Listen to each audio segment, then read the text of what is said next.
cielos! El tema a tratar de este proyecto es el narcotráfico en México. A lo largo de los años, este problema ha causado un nivel de violencia extrema. Ha provocado miedo en la sociedad, al igual que pérdida de ética. Vinculando el narcotráfico con la ética de la comunicación, nos podemos dar cuenta que los medios suelen dar notas amarillistas acerca del tema y que su manera de comunicar no es la adecuada, ya que el receptor, es decir, el pueblo mexicano, puede llegar a interpretar la noticia de manera errónea. El objetivo de este trabajo es mostrar el contexto de un caso dentro del narcotráfico, para entonces analizarlo de manera profunda y proponer una solución basada en los valores éticos de la comunicación, poniendo en evidencia el liderazgo de acción positiva.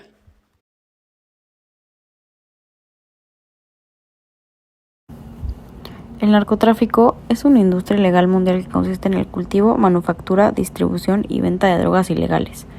La cadena va de los traficantes callejeros de poca monta, quienes a veces son consumidores de estas drogas, a las pandillas urbanas e intermediarios que pueden asimilarse a contratistas, a los imperios multinacionales que rivalizan en el tamaño con los gobiernos nacionales. En México se han formado, desarrollado y también han desaparecido diversos cárteles que se encargan del control de las drogas, los cuales han mantenido una abierta disputa por controlar el territorio nacional, así como de llevar a cabo su exportación a todo el mundo. Algunos cárteles son los Beltrán Leiva, la familia michoacana, los Caballeros Templarios, el Cártel del Golfo, el Cártel de Juárez, el Cártel de Tijuana, los Zetas, Cártel de Jalisco Nueva Generación y el Cártel de Sinaloa. Hablaremos del Cártel de Sinaloa, encabezado por Joaquín El Chapo Guzmán Loera, el traficante de drogas más buscado de México. Se dice que era una persona muy pobre y por eso entró en el mundo del narcotráfico. Comenzó a mediados de los años 80, creando su propia banda, dedicándose a comprar embarques de cocaína desde Colombia para el Cártel de Guadalajara, liderado por el jefe de jefes, Miguel Ángel Félix Galindo. Cuando este fue detenido, el Chapo se quedó con su imperio, con algunas regiones del noroeste del país, y así es como nace el Cártel de Sinaloa. El Chapo fue detenido por primera vez en 1993 y en 2001 se escapó. Al escaparse, emprendió una guerra contra organizaciones para apoderarse de los principales lugares de cruce fronterizos de droga. Trasladó toneladas de cocaína en barcos, lanchas y submarinos. Creó empresas fantasma para lavar dinero y para usarlas en parte de las operaciones para enviar droga a Estados Unidos. Creó compañías que exportan productos legales a través de trenes cisterna que cruzaban la frontera, pero después en los vagones cisternas añadieron cargamentos de droga. También amplió su red de túneles en la frontera estadounidense, intensificó los ataques a sus rivales y compró la colaboración de policías, políticos y militares. Fue el narcotraficante más buscado de México hasta 2016, que fue capturado nuevamente y condenado a cadena perpetua. El cártel sigue funcionando, liderado por Iván Archibaldo, hijo del Chapo, teniendo redes en 54 países e introduciendo ilegalmente a Estados Unidos cocaína, heroína, marihuana y metanfetamina. Actualmente en México nos encontramos viviendo una situación que pone a mucha gente en desventaja, que deja a muchas personas sin trabajo y con muchas necesidades, lo cual los narcotraficantes están tomando como oportunidad. Alejandrina Guzmán, hija del Chapo, regaló despensas a adultos mayores que están aislados en sus casas con la imagen y el nombre de su papá, diciendo que la intención es dar a los menos favorecidos en momentos difíciles. Alejandrina Guzmán, hija de Joaquín El Chapo Guzmán, regaló en los últimos días despensas con el nombre e imagen del narcotraficante a adultos mayores que están aislados en sus casas para evitar contagios del coronavirus en Guadalajara. Al menos 480 cajas con alimentos y artículos de higiene han sido repartidas desde el 13 de abril en barrios pobres de la zona conurbana de la ciudad mexicana. Las despensas han sido repartidas por trabajadores de la marca de ropa Chapo 701, una empresa propiedad de Alejandrina Guzmán, y con la que ella ha buscado ensalzar la historia y la figura de su padre.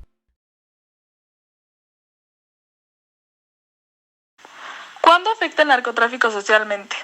Cuando a raíz de este surgen derivados como el tráfico de personas, tráfico de armas, lavado de dinero y corrupción.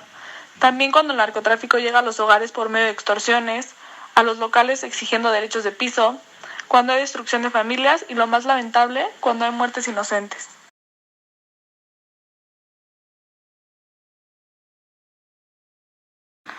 ¿Dónde afecta el narcotráfico socialmente? La economía del país es de los sectores más afectados gracias a este negocio ilícito. Sus ganancias anuales son de más de 2 billones de dólares. Esta cifra equivale a un 3.6% de todo lo que produce y consume el planeta en un año. En México se estima que al menos 1% del Producto Interno Bruto está vinculado al tráfico de drogas. Más de 29.5 millones de personas padecen trastornos graves por el consumo de drogas, incluida la drogodependencia. El surgimiento de una economía ilícita contribuye a socavar el Estado de Derecho y facilita la corrupción, lo que a su vez refuerza el sector de sustancias ilícitas. Otros lugares donde también se ve afectado socialmente gracias al narcotráfico son pequeñas comunidades, carreteras, locales comerciales y fronteras. Bienvenido, Juan. Hola, felicidad. Dime, ¿se había visto algo así antes en la historia de México o de cualquier país? Yo personalmente nunca había visto cómo una organización criminal había doblegado de esta forma a las autoridades mexicanas. Lograron sitiar la ciudad, cerraron las entradas de Culiacán, rodearon la zona militar donde tenían detenido a Ovidio y exigieron a los militares que lo regresaran o si no atacarían a las familias que viven en este complejo militar. Entonces mostraron cómo el cartel tiene un poder tan grande como para controlar una ciudad de 1 millón de habitantes. En una oración no se puede decir narcotráfico y valores, ya que el narco corrompe todo tipo de valor, ético, moral, humano. Y no solo eso, también corrompe los valores de la misma sociedad. Desgraciadamente, el gobierno no ha sido capaz de poder controlar eso, ya que ellos mismos son quienes respetan al mismo narcotráfico. Desgraciadamente vivimos en una sociedad que ha sido manipulada tanto por los medios como por el gobierno. Pero ¿quién está detrás de ellos? El narcotráfico.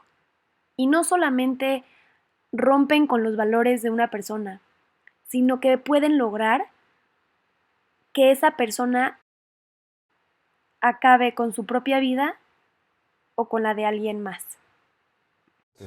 Llevas muchos años tú investigando el narcotráfico, ¿no? Y todos estos temas. ¿Tú crees que esto que acaba de suceder va a marcar un precedente para los demás cárteles de la droga en México? Pues definitivamente le da opciones a otros cárteles de decir, mira, el gobierno es muy débil, es muy vulnerable a que tomamos nuestras propias decisiones y controlemos nuestras zonas. Entonces definitivamente sí, le puede dar esto.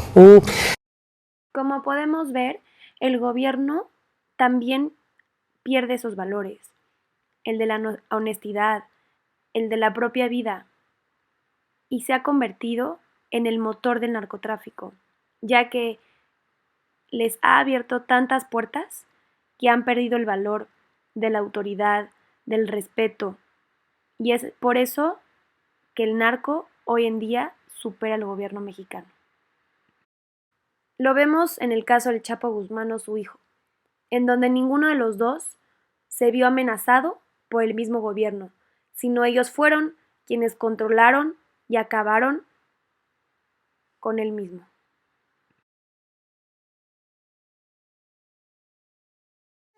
No, Sinaloa tiene particularidades. Por ejemplo, es un lugar donde pocas familias han controlado durante muchos años el negocio de la droga, como los Guzmán, como los Zambada. Entonces la gente ya les tiene cierto respeto. Entonces eso les da mucho control a ellos del territorio.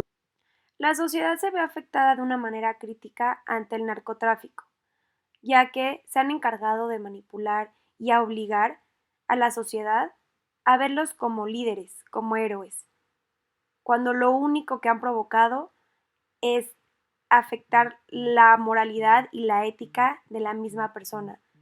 Y esto sucede porque... Por otro lado, es un estado donde culturalmente las familias son muy numerosas. Entonces, en la misma familia tú puedes ver policías, pero también puedes ver sicarios, puedes ver funcionarios del gobierno en la misma familia. Entonces, se protegen unos a otros. Es un lugar donde el cartel no quiere hacer un derramamiento de sangre de su gente, porque el poder que tienen se debe en gran parte al apoyo o al respeto que la gente le tiene. Qué fuerte. Las balas abatieron a un grupo delincuencial en un enfrentamiento contra policías en Nuevo Laredo, Tamaulipas.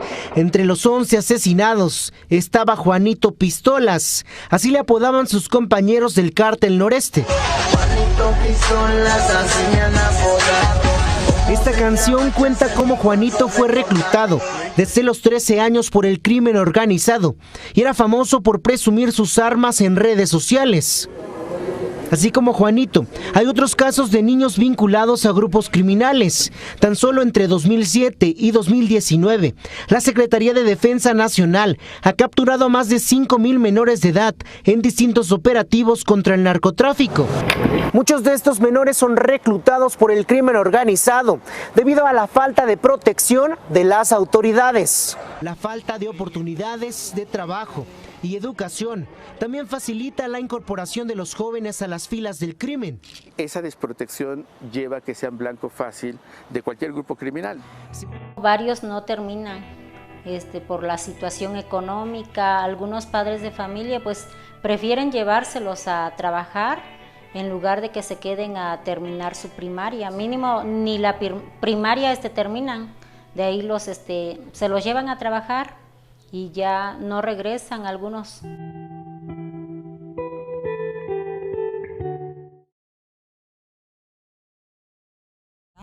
Porque la estrategia de debilitar a los grandes cárteles y capos no ha funcionado, señala Bagley en entrevista con Contralínea.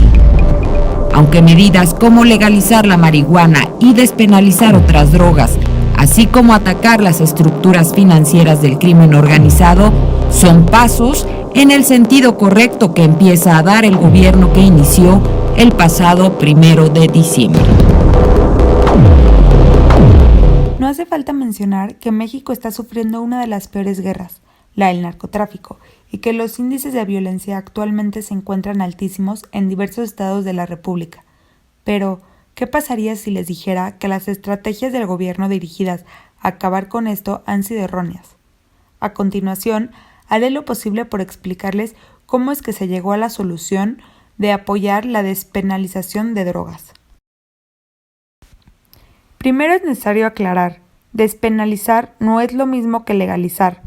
Al despenalizar las drogas, estas siguen manteniendo su estatus ilegal. Sin embargo, los castigos ya no serán tan graves como ir a prisión, sino alguna multa o buscar tratamiento obligatorio. Existen 3 tratados de las Naciones Unidas en materia de drogas lícitas e ilícitas, los cuales han sido firmados por casi todas las naciones. Estos acuerdos permiten el uso de drogas para fines médicos e instituyen normas muy estrictas, entre otras, la penalización, para evitar la venta y el consumo para propósitos no terapéuticos.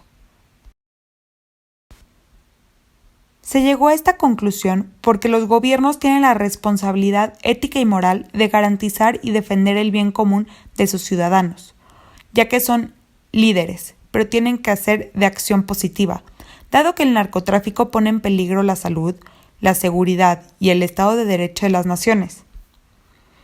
Los gobiernos no deben convivir con los narcotraficantes, ni con la industria del narcotráfico. Ningún acuerdo público, privado o encubierto que éste sea destinado a obtener apoyo financiero para fines políticos o personales. La solución recientemente dada es una entre muchas, pero este problema no es un problema que se va a solucionar de un día a otro.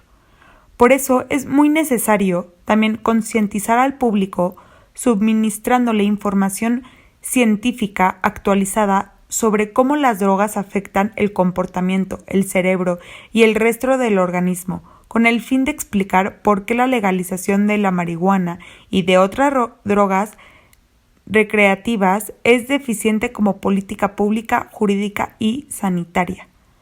Dado esto, podemos hacer que las personas no consuman tantas drogas y que los narcotraficantes no tengan a quién vendérselas.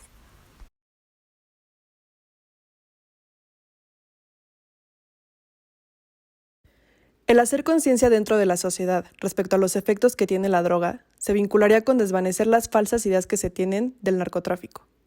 Se le ayudaría de manera indirecta al gobierno en la lucha contra esta industria, que, como ya se mencionó, genera violencia e impulsa el crimen en el país. Esta solución es viable mediante programas de concientización, intentando llegar a la mayor cantidad de mexicanos posibles, al igual que la reflexión de valores éticos dentro de los medios de comunicación.